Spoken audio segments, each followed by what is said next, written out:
Hello everyone, my name is Camille, And my name is Jin. and today we're going to talk to you about the perceived authenticity of pho as a cultural dish. Through the use of Yelp and Google Maps, we compiled a list of 50 different restaurants by searching for pho restaurants and filtered for locations that had pho in their name or are tagged as Vietnamese. From there, we acquired names and locations in order to create a spatial representation of our population. Since the study was initiated under the assumption that the dish is Vietnamese, our concerns lie in whether or not pho is perceived to be an authentic dish, not necessarily challenging its validity as a Vietnamese dish. Due to our lack of ethical clearance, we faced several setbacks. One of the major issues being that we were incapable of conducting interviews to ask the owners of their intent for having the restaurant, and another being that we could not interview the consumers of pho and inquire them of their thoughts on the authenticity of pho. And so, after having collected our 50 locations, we conducted a spatial analysis to describe some patterns that we have observed after placing its coordinates on a map. We found that the majority of people will find pho locations downtown in comparison to both Scarborough and North York, and that most who go for pho restaurants will find that they conglomerate in the west end of downtown, starting from Yonge and making its way westward. In addition to this, the largest cluster of pho restaurants in our sample is in Kensington Market. We also thought it was worth noting that the majority of pho restaurants seem to be established on major streets, irrespective of where they're located in Toronto, as we thought its location may be an important factor to how pho is perceived.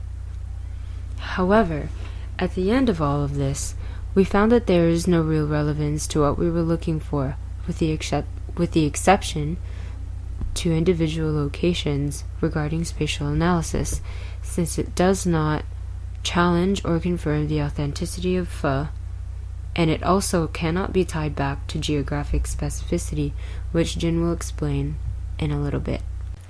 In order to go forth with our project, we needed to do some background research on the conceptualizations of authenticity for cultural omnivores. Upon exploring research databases, we found 2 articles. The first article, The Social Sources of Authenticity in Global Handicraft Markets, by Frederick F. Wary, attempts to explore how cultural producers define authenticity in northern Thailand through ethnographic studies of artisan craftsmakers. We used this exploration in the hopes of finding variables that could be quantified in our coding. Due to the absence of ethical clearance, we hoped that the methods of authenticity outlined by the artisans would provide insight into the self-identification of authenticities of pho restaurants. In this, he had concluded that there are 4 different kinds of authenticity: reactive identity, reluctant engagement, complicit appropriation, and transcendental values. Reactive identity is his definition of authenticity, which assumes that the collective identity is being challenged, hence the need to differentiate what is authentic from what is not. We use the lack of corporate interests that is characteristic of the artisans who define authenticity through reactive identity in our coding by accounting for the number of locations each restaurant has. In doing this, we found that 86% of our population had only 1 location. This implies that there would be more authenticity to those restaurants. The second concept we used from Wary's article is reluctant engagement, which goes back to the roots of one's intent.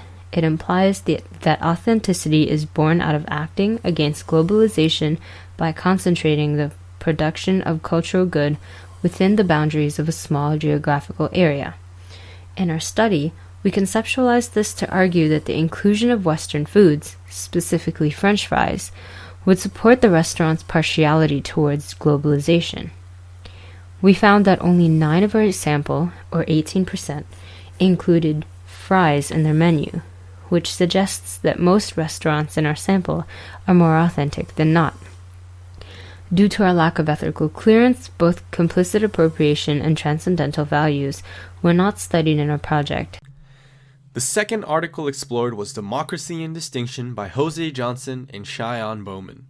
In their article, they explored the ways in which gourmet food writers would frame authenticity to their audience of cultural omnivores. Unlike Wary, they consulted the critics of consumption rather than the producers.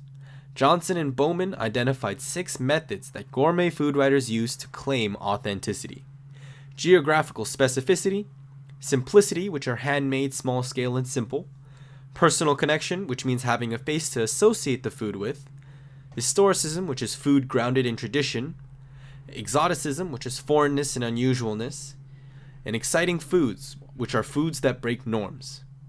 The only quantifiable variables we found from these were exoticism, exciting foods, and simplicity.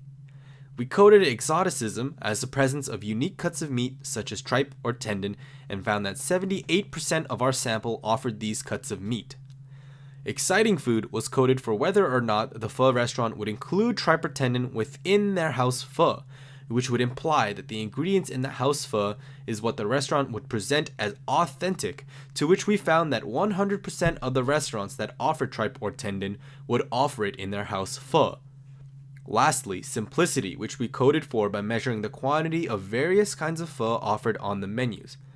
If the quantity of the variation exceeded 10, they were coded for less simplicity. We found that 56% of our coded sample were coded for simplicity, and geographical specificity could not be coded for, as it would require our object of study, which was pho, to be from and only come from one specific geography. For example, Sicilian sausages are made in Sicily, or authentic poutine is from Montreal. Personal connection could also not be coded, as it would be subjective to the restaurant and customer relationship. Lastly, historicism would lead to many questions to the cultural origins of pho, which are also not codable.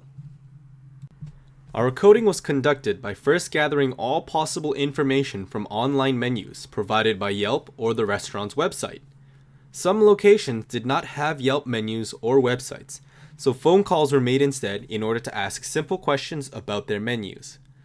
After all the coding based upon the quantifiable variables of authenticity, we found that the top 10 most authentic pho are as follows, in no specific order: Pho 88, Vietnamese restaurant; Pho Lin, St. Clair Ban Khao Pho Ga, Forget Me Not Cafe; Pho VP, Angus Pho House; Pho Rex, Asia Bowl, Ba Hien, and Pho Fang.